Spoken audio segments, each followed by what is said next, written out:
The rain in Charlotte came down in long gray sheets that Tuesday morning, and the glass face of the Kincaid Grand Hotel caught every drop like a mirror turned toward the sky. 22 stories of polished limestone and steel, the tallest boutique hotel between Atlanta and Washington, a building that had once been nothing more than a sketch on a napkin in a diner booth. A man walked through the revolving door with a duffel bag over one shoulder and a child's hand in his. He was 37 years old, broad across the back, with calloused hands and a jaw that had not seen a razor in 3 days. His jacket was a faded canvas work coat, the kind sold at hardware stores for $40. His boots were steel-toed and flecked with old paint. In his free hand, he carried a manila folder so thick it barely closed. The girl beside him was 6. Her name was Lily Kincaid. She wore a yellow rain jacket 2 sizes too big, and she held a small stuffed dog with one missing eye. Her hair was dark and pulled into a braid that her father had done himself that morning, slightly uneven on the left side. She looked up at the tall gold letters above the entrance and sounded them out under her breath. Then she tugged the sleeve of his coat. "Daddy, is this the hotel Mommy helped you build?" Rowan Kincaid stopped walking. He had not entered this building in 4 years. He looked at the letters and then at his daughter's face. He nodded once. Behind the front desk, Gus Tron straightened his tie. He was 61, thin, silver-haired, and had worked the lobby since the day the hotel opened its doors. He recognized the man the moment the revolving door turned, not because of the coat or the boots or the stubble, but because of the way the man rested his hand on the child's shoulder. Gus had seen that hand sign a lease, pour concrete, and carry a woman's coffin. He said nothing. He had worked in this building long enough to understand that when a man comes home looking like a stranger, he has a reason. Rowan approached the desk and said he had a reservation under the name R. Hobbs, a single room, prepaid online. Gus checked the screen. The reservation existed. He handed over a key card without commentary and gestured toward the elevator bank. Rowan thanked him and led Lily across the marble floor. They did not go upstairs. Rowan sat down on the long leather bench in the lobby, the one near the fireplace that Diane had picked out from a salvage yard in Asheville 7 years ago. Lily sat beside him. She kicked her feet slowly because they did not reach the floor. At first, she watched the people. Bellhops in gray uniforms moved luggage carts through the corridor. A woman in a camel coat swept past without looking at them. A concierge laughed into a phone. After 10 minutes, a young front desk associate glanced at Rowan's paint-flecked boots and leaned toward a colleague. "Bet he booked the wrong hotel," she whispered. The colleague smiled. 20 minutes passed. No one offered them water. No one asked the child if she was hungry. Lily pulled a granola bar from her jacket pocket and peeled the wrapper carefully, but a piece of it fell on the floor. A passing floor manager stopped, looked at the wrapper, then looked at Rowan. "The lobby isn't a picnic area, sir." He walked on without waiting for a response. Rowan bent down and picked up the wrapper and put it in his coat pocket. Beyond a frosted glass partition, a private dining room had been set for a meeting. The table was long, dark walnut, surrounded by 10 leather chairs. At the head sat Craig Linden, 52, Vice President of Operations, a man whose silver cufflinks cost more than most of the hotel's housekeepers earned in a week. His hair was combed back with precision, and he held a fountain pen between 2 fingers the way certain men hold cigars. To his left, Monica Hale, 46, Vice President of Finance, sat with a leather binder open in front of her. Her smile was patient and controlled in the manner of someone who had practiced it in front of a mirror. Across the table sat 2 men in dark suits who did not work for the Kincaid Group. They represented Bridgewell Hospitality, a corporate chain that operated 300 budget properties across the Southeast and had been circling this building for years. At the far end of the table, closest to the glass partition, sat Derek Yoon, 33, the acting general manager. He had been placed in the role 18 months ago because the board wanted a young, sharp face for press interviews and investor calls. Derek believed he was steering the hotel through a transitional period. He did not yet understand what he had actually been hired to do. Craig glanced through the frosted glass. He could see the outline of a man in a work coat sitting on the lobby bench with a small child. His lip curled. Every time we lower the online rates to fill rooms, we get walk-ins who think this is a Holiday Inn. A few people at the table laughed. Monica covered her mouth politely, but her eyes were amused. Lily heard the laughter. She did not know what they were laughing at, but something in the sound made her press the stuffed dog tighter against her chest and lean into her father's arm. Rowan did not look up, but his hand closed slowly around the manila folder. 8 years before this morning, there had been no glass partition, no walnut table, no gold letters above any door. There had only been a gutted Victorian house in a dying neighborhood on the west side of Charlotte. A man with a contractor's license and a truck with 190,000 miles on it. And a woman named Diane who believed that kindness was a business model. Rowan Kincaid had not grown up with money. His father had driven a delivery truck for a bread company in rural Tennessee. His mother had cleaned rooms at a motel off the interstate until her knees gave out.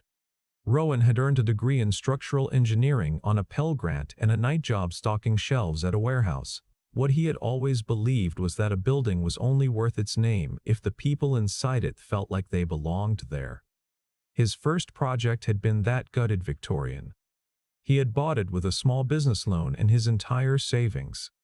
The plan was simple: a small inn, 12 rooms, designed for families who could not afford the downtown hotels, but deserved something better than a highway motel with stained carpet and broken locks.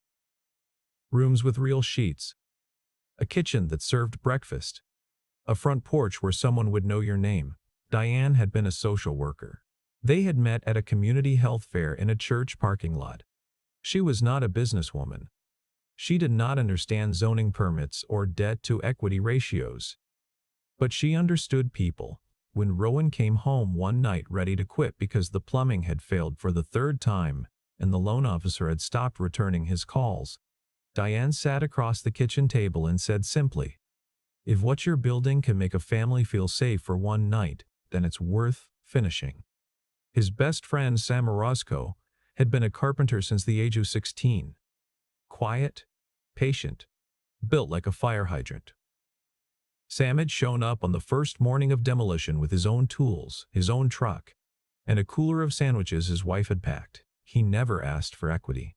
He never asked for a title. He said, "You tell me what wall to tear down, and I'll tear it down."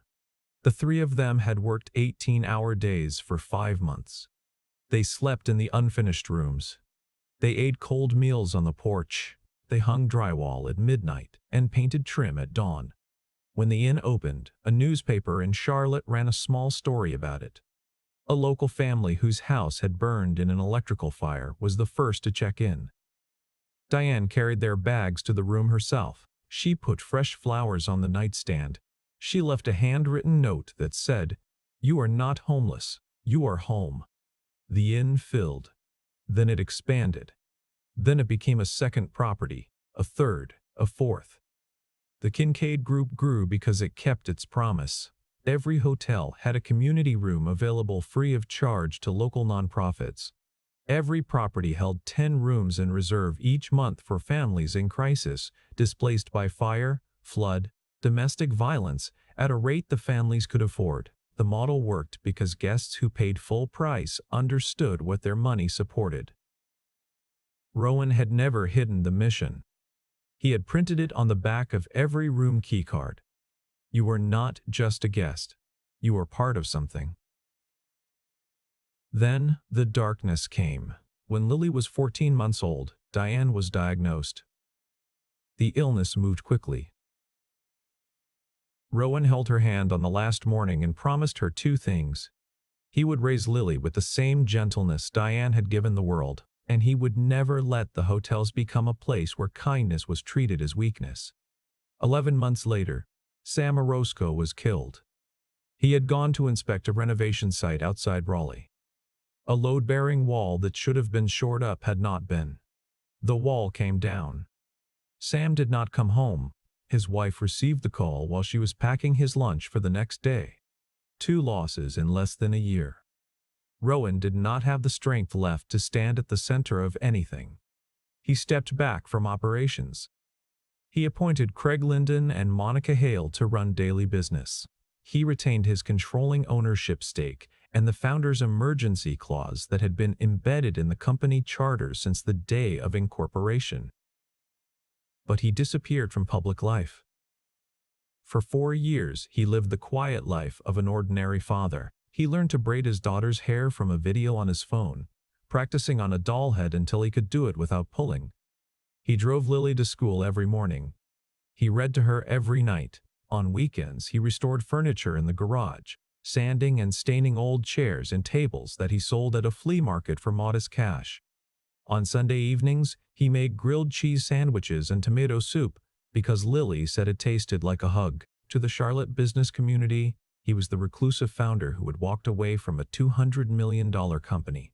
To Lily, he was just the man who was always there when the thunder came. The email arrived on a Thursday night. Lily was already asleep, the stuffed dog tucked under her arm. Rowan sat at the kitchen table with a mug of coffee going cold beside a stack of unopened mail. On the laptop screen, he had been watching an old video, Diane in the first inn, dust on her jeans, laughing, holding up the handwritten welcome note and saying, "Every room should feel like someone cared before you got there." A new message blinked. The sender's name was unfamiliar. The subject line was one sentence: "They are selling what Diane died believing in." Rowan stared at the words. Then he opened the email. Attached were 14 files.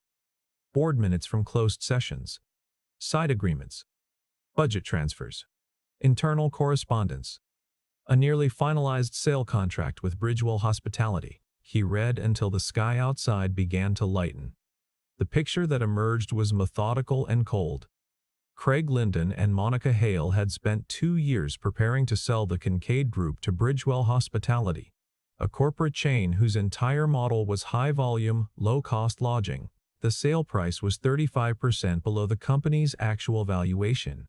After the acquisition, Bridgewell intended to eliminate the community room program, cancel all crisis family room reserves, strip the boutique branding, and convert every property into a standardized budget hotel. The renovation budgets had already been cut so that the properties would look run down on paper, weak enough to justify a cheap price.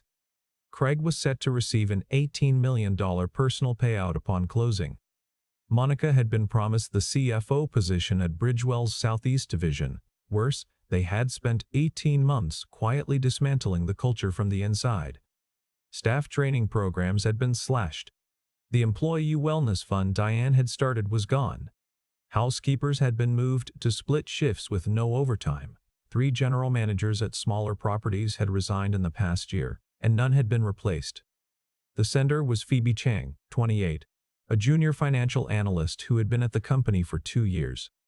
She had noticed discrepancies while reconciling vendor invoices, shell companies, duplicate payment codes, consulting fees paid to firms that did not appear to exist. She had traced the threads for 4 months on her own time, terrified of being discovered. She did not trust anyone inside the company. The only person she could think to contact was the founder. Rowan did not call the press. Publicity would give Craig time to shred files. He did not call the board because he did not know which members had been compromised. He decided to walk into the building himself, as no one, and feel what the company had become. In the morning, Lily saw him take the old canvas work coat from the back of the hall closet. It was the coat he had worn the day he poured the foundation of the first inn. She asked where they were going. Rowan said he had business in Charlotte. She asked if she could come because it was a teacher workday and school was closed. He was about to say no. Then she said, "Can we see Mommy's hotel?" The words reached a place in him that he had kept sealed for 4 years. He brought her with him because she was the reason he could no longer let her mother's name be sold to strangers. Rowan had booked the room online under a false name. He wanted to experience the hotel the way a person without standing experienced it. A place that had kept its soul would treat the least visible guest with the same respect as the most important one. When they arrived, he used no old credentials. He did not call ahead. He walked through the main entrance like any other guest, from the lobby bench, while Lily swung her feet and hummed quietly to her stuffed dog. Rowan watched. A housekeeper pushed a heavy cart through the corridor. A bellhop stepped in front of her and said, "Service elevator, Gloria. We have a corporate group checking in." The woman redirected without protest, but her jaw tightened in a way that said this was not the first time. A young maintenance worker in coveralls approached the front desk to ask about a broken AC unit in room 714. The desk associate did not look up from her screen. "Put in a ticket. I'm busy."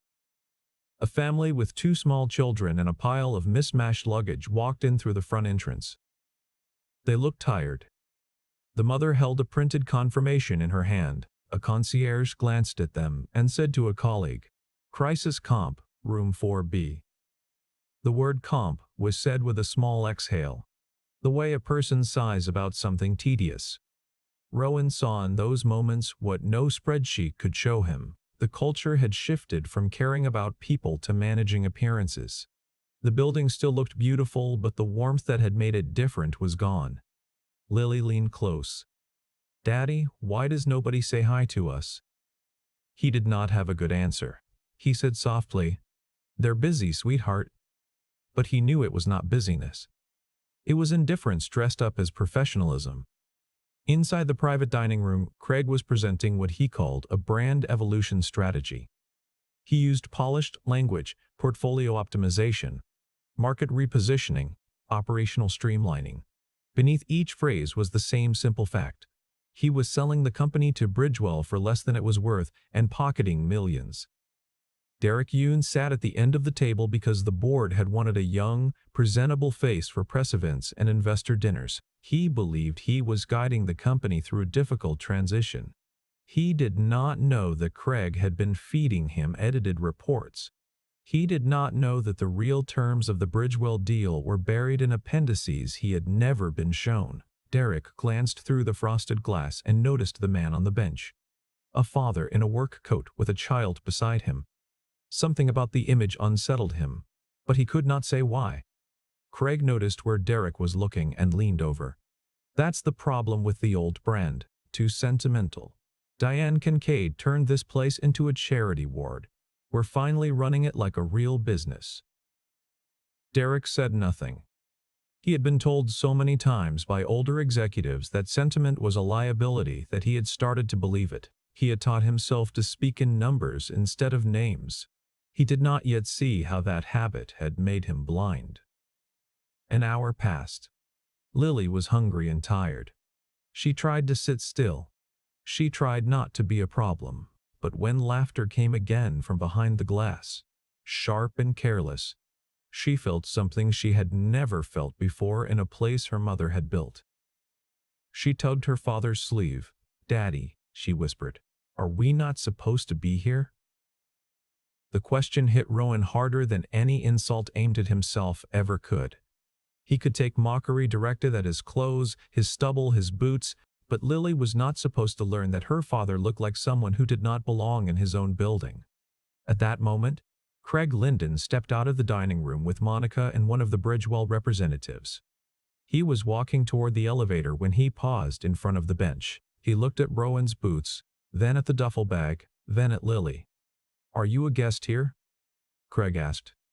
The question was not a question. It was a measurement. "I am," Rowan said. Craig glanced at Monica. Then he looked back at Rowan with the particular smile of a man who enjoyed the weight of his own authority. "A word of advice, friend. The lobby seating is for guests waiting on car service or dinner reservations. It's not a rest stop, and if the child needs a snack, there's a vending area on the second floor near the ice machines." A few staff members nearby heard. No one corrected him. No one looked uncomfortable. The culture had taught them that this was normal. Lily's face flushed. Her voice came out small and trembling. "We're allowed to sit here. Daddy has a room." Craig laughed. Not a cruel laugh exactly, but the kind that is worse. The laugh of the man who finds a child's dignity amusing. Well, at least she's got spirit. Lily's eyes filled. She buried her face against the stuffed dog and pressed into her father's side. Rowan placed his hand on her shoulder. His silence changed. It was no longer the silence of a man observing. It was the silence of a man who had decided. Derek Yoon had stepped out of the dining room because the noise had carried. He saw the man on the bench. He saw the child crying. For a moment, something behind his careful, professional expression shifted, as if a memory had pressed against glass. But Craig was watching him, and Monica was watching him. And Derek was a young man who had spent every day in this building refusing to appear uncertain. "Sir?" Derek said evenly. "I apologize for any confusion. If there's anything we can help with regarding your stay, the front desk will be happy to assist. But I'd ask that we keep the lobby area comfortable for all guests." Rowan looked at him. He did not raise his voice. "Is comfortable?" he asked. The word for letting a grown man talk to a 6-year-old like she doesn't belong in a building her mother helped pour the foundation of? Every conversation in the lobby stalled at once. Derek's expression froze. Craig's smile flattened. Monica's hand tightened on her binder. Craig recovered first. He turned to a security officer standing near the elevator bank. "Can you walk this gentleman to the exit, please? I think there's been a misunderstanding about the reservation." 2 security guards stepped forward. Lily gasped and grabbed her father's arm. Rowan crouched to her level. He wiped the tears from her cheek with the pad of his thumb. "Go stand with Mr. Gus at the desk for a minute," he said gently. "Daddy is not going to let this place become your worst memory." The guards moved closer. Rowan did not resist. He looked once at Derek and asked quietly, "Is the meeting to finalize the sale of this company still going on in there?" The lobby went silent. Derek's eyes narrowed. "What did you say?" Rowan did not answer. He reached into his coat and removed the visitor key card from his pocket and set it on the bench. Then he looked at Lily. Gus Trahan had already left his post behind the desk. He walked around the counter and knelt beside the girl. "Come stand with me, little one," he said. "Your daddy knows exactly what he's doing." His voice was steady in the way that only loyalty held for decades can be. Lily was frightened, but she nodded and took his hand. Rowan stood and walked toward the dining room. Craig signaled the guards to block him. Rowan reached into the inside pocket of his canvas coat and drew out a black metal card, small and heavy. Embossed on its face in clean white type was a charter authentication code, the kind issued only to a founder and controlling shareholder. The lead guard saw the card and stopped. His posture changed. He stepped aside. Craig's voice pitched upward. "What are you waiting for? Stop him." No one moved. Rowan pushed open the dining room door. Every seat at the table was occupied. Craig Linden, Monica Hale, Derek Yoon, the company's general counsel, 2 board members, 2 senior directors, 2 Bridgewell representatives. On the table, the final draft of the acquisition agreement was laid open to the signature page. Craig followed him in, trying to reclaim the room. "You can't walk in here. This is a private executive session." Rowan did not look at him. He walked the length of the table to the chair at the head, the chair that had been left empty by habit since the day he had disappeared from public life. He set his manila folder down. The sound was small. The silence that followed was not. Monica turned. Her irritation lasted 3 seconds, then her face drained of color. She had seen this man before. She had seen these hands, this posture, these eyes. She had seen them on the framed photograph that still hung in the hotel's back office, the one nobody had bothered to take down because nobody thought he would ever come back. Derek did not understand yet. He only saw a man in a work coat walking into a boardroom with a calm that no one had given him permission to have. Rowan opened the folder. He laid the black metal card beside Craig's draft contract. The card read, "Rowan Kincaid, founder and controlling shareholder, Charter Authority. The Kincaid Group." The general counsel stood so quickly his chair rolled backward into the wall. Monica closed her binder as if it could hide what was inside it. Craig's mouth opened, then shut, then opened again.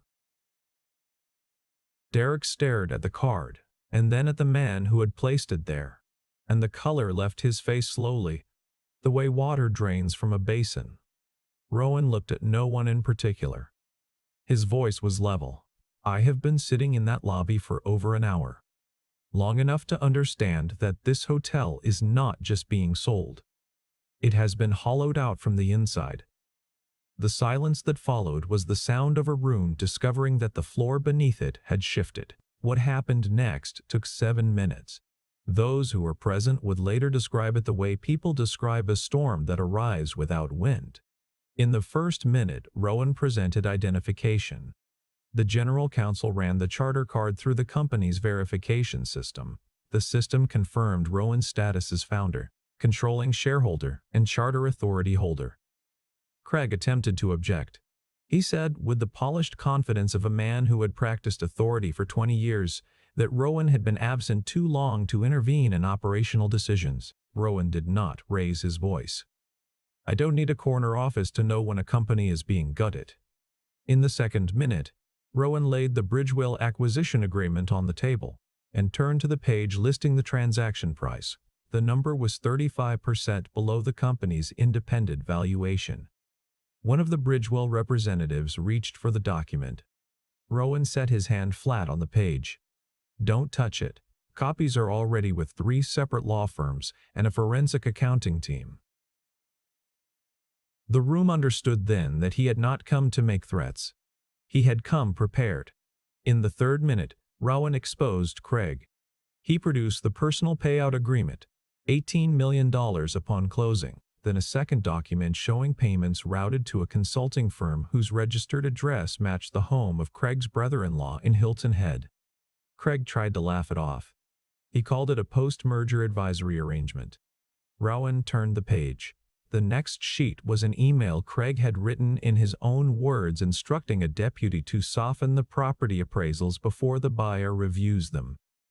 A board member at the far end of the table stood and began moving toward the door. Rowan did not look up. Sit down. Your name appears on page 11. The board member sat. In the fourth minute, Rowan exposed Monica. He laid out the systematic budget cuts. The staff training programs eliminated. The employee wellness fund dissolved. The crisis family room reserves quietly canceled. The maintenance budget slashed so that the properties would photograph poorly for the buyer's due diligence, making the low sale price seem justified. Monica lost her composure. She said that Rowan had abandoned the company, that he had no standing to judge anyone who had kept the lights on in his absence. Rowan looked at her directly for the first time. I left this company to raise my daughter after I buried her mother. You stayed to sell what her mother built. Don't confuse those two things. The room went still. It was not a rebuttal. It was a verdict. In the fifth minute, Rowan set in front of Derek a contract appendix bearing a digital version of Derek's signature.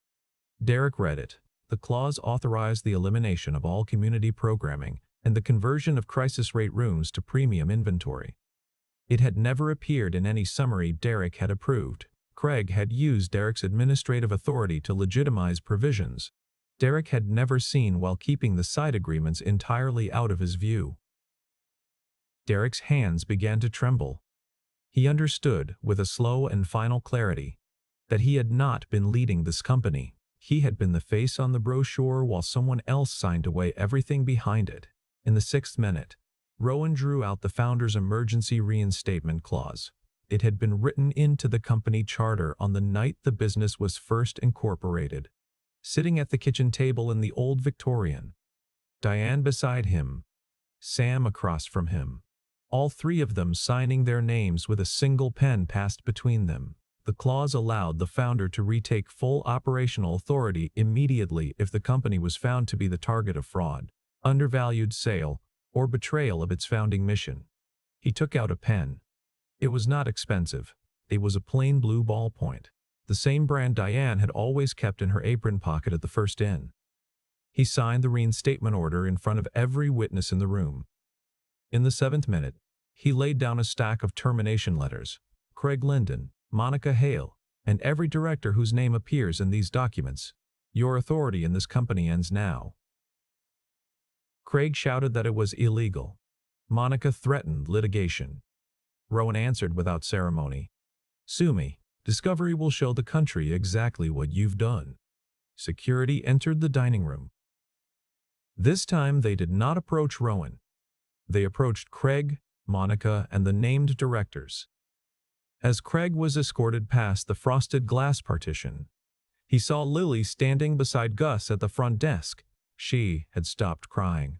She watched him walk past with the steady gaze of a child who did not understand everything but understood enough to know that something important had changed. When the room emptied, the quiet that remained was heavy and real. No one clapped. No one spoke first. The reversal had taken 7 minutes. The consequences would take months. Derek did not plead. He did not rush to defend himself. He was a proud man, and pride does not crack easily. But the polished shell he had built around himself over the past 18 months had fractured, and through the fracture something older was beginning to surface. He looked at the documents, then he looked through the glass at the bench where Lily stood with Gus's hand on her shoulder. The stuffed dog pressed against her chest. Rowan asked him evenly, "How much did you know?" Derek was quiet for a long time. "Not enough, and that was my failure." The answer did not erase the harm Derek had allowed, but it told Rowan something about the kind of man Derek was underneath the performance.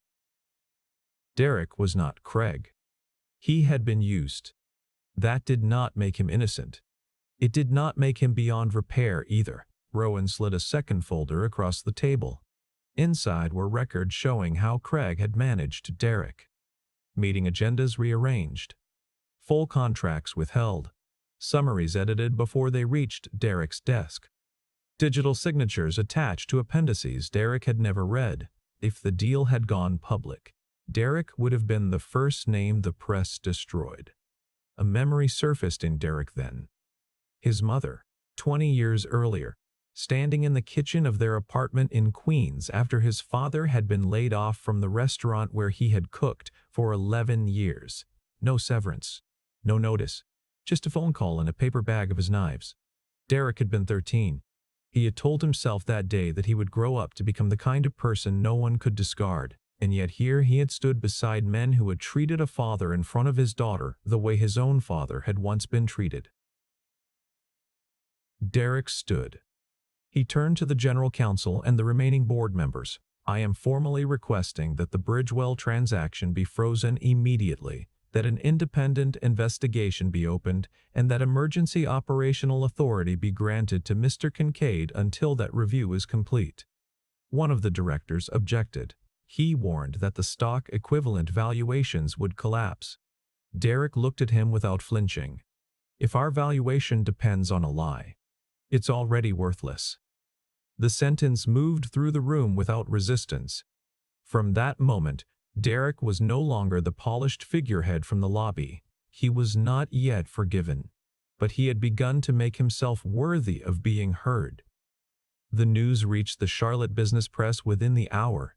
Someone in the dining room had sent a text, and financial reporters do not wait for invitations. The reclusive founder had returned. He had walked into his own hotel unrecognized. He had cleared his leadership team in a single morning. Some employees believed Rowan had saved the company. Others believed he had lost perspective after years of isolation. Others feared that Bridgewell would sue and that the Kincaid Group would not survive the quarter. Craig and Monica fought back. They hired attorneys. They circulated quiet statements suggesting that Rowan had been absent too long to understand the modern hospitality market, that he had acted out of grief over his late wife, that he had deliberately brought his young daughter into the lobby to manufacture sympathy. They even hinted that the anonymous whistleblower had fabricated the documents. Rowan had won the boardroom. He had not yet won the war. Firing the people who had betrayed the company did not automatically heal it. The damage ran deep, and the recovery would be slow. That evening, Rowan did not leave the hotel.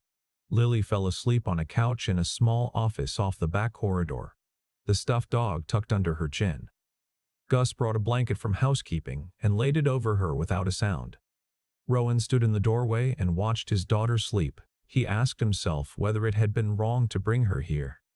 Then he remembered the look on her face when the laughter had come through the glass. He understood that if he had stayed silent today, she would have grown up remembering that her father had bowed his head to people who did not deserve their seats. Derek stayed too.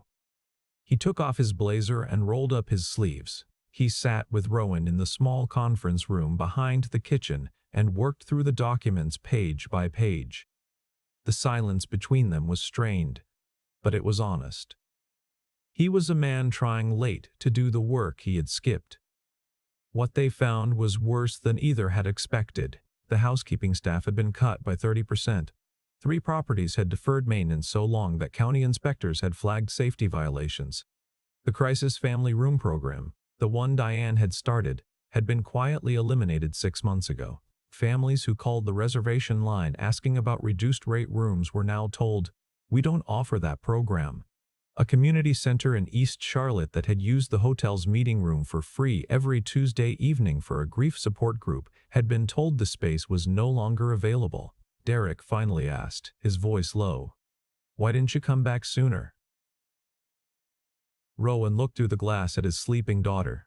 "Because there are years when a father only has enough left in him to save one person, and she was the one I chose." Derek did not respond. For the first time, he saw Rowan not as a billionaire or a founder, but as a man who had survived the kind of loss that rearranges what a person believes is possible. Late that night, Phoebe Chang was called up to the executive floor. She came in shaking, certain she was about to be fired for sending the anonymous email. Rowan stood and shook her hand. "You did what an entire leadership team was too afraid to do. You told the truth." Phoebe pressed her lips together. She nodded once and blinked hard and said nothing because there was nothing adequate to say. The next morning, Rowan called an all-hands meeting. The broadcast went out to every property: Charlotte, Raleigh, Savannah, Greenville, Asheville, the small inn outside Knoxville that had been the company's 3rd location. Some employees thought the company was shutting down. Some feared mass layoffs. Some expected the founder to deliver a speech and then vanish back into the quiet life he had lived for 4 years. Rowan walked onto the small stage in the hotel's event hall wearing the same canvas coat he had worn the day before. He had not changed into something finer. He wanted the people who worked for the Kincaid Group to see him as he was. Lily sat in the front row beside Gus. Derek stood off to the side, ready to step in if needed. Rowan did not begin with numbers. He began with a story. He told them about a gutted Victorian house on the west side of Charlotte. He told them about Diane writing welcome notes by hand until her fingers cramped. He told them about Sam Orozco sleeping in an unfinished room so he could wake up and start drywalling at 5 in the morning. He told them why the Kincaid Group had been founded, not to become the largest hotel company in the Southeast, to make sure that every person who walked through the door felt like someone had cared before they arrived. Then he did something most founders do not do. He admitted his own fault. "I thought that holding a controlling share was enough to protect what we'd built. I was wrong. A company isn't protected by paperwork. It's protected by the people who choose, every single day, to do the right thing even when no one's watching." He announced 3 decisions. The first was that the Bridgewell acquisition was canceled. The second was that a full independent investigation would begin immediately, and all evidence of financial misconduct would be referred to the appropriate authorities. The third was that every community program Diane had started would be restored. The crisis family rooms, the free meeting spaces, the staff wellness fund. The grief support group would have its Tuesday room back by the end of the week. He spoke plainly. If you want to leave, you can leave with dignity and a fair severance. If you stay, understand that this company will no longer be run on contempt, on fear, or on deals made behind closed doors. For a long moment, the room was still. Then Phoebe Chang stood. Then Gus stood.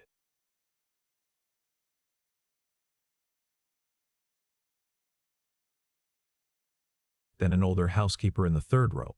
Then more, until nearly everyone in the room was on their feet.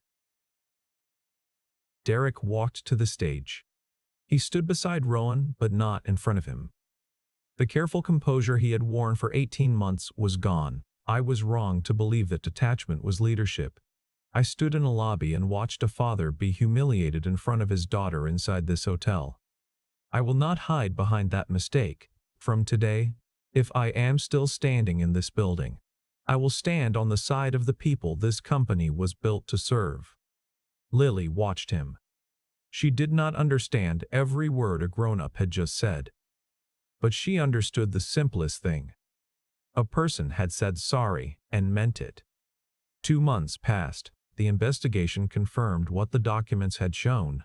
Craig Linden and Monica Hale were named in civil and criminal proceedings.